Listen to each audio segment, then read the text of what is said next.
Hello and good morning, good afternoon, and good evening, depending on what time you are watching this particular video. Last time we looked at the components that make up a system, and today I would wish us to focus on what we refer to as an information system.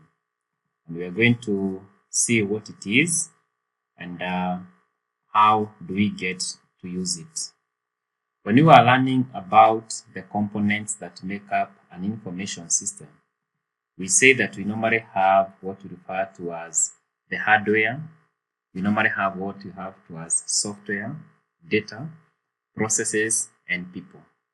And therefore, when we are looking at an information system, what we are simply referring to it is, first of all, it's a system.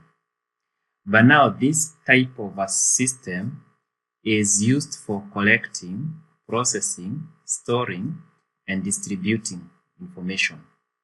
Therefore, whenever you have a system that is actually being used to collect the data, and of course, through collection and processing, that data is converted to be an information, then we are going to classify that as an information system.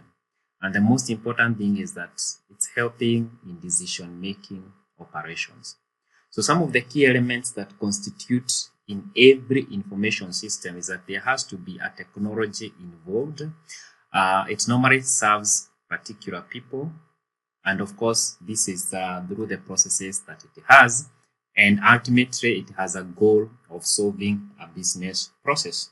So a classic question then we ask ourselves is that in the Queensland Health example, is the payroll that was being developed an information system? And the answer is, it's a yes. And why do we qualify it to be an information system?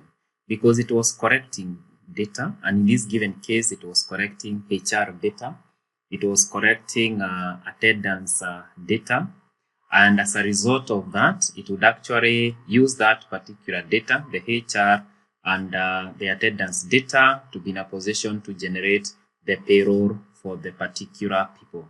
And therefore, that constitutes to what we would refer to as an information system.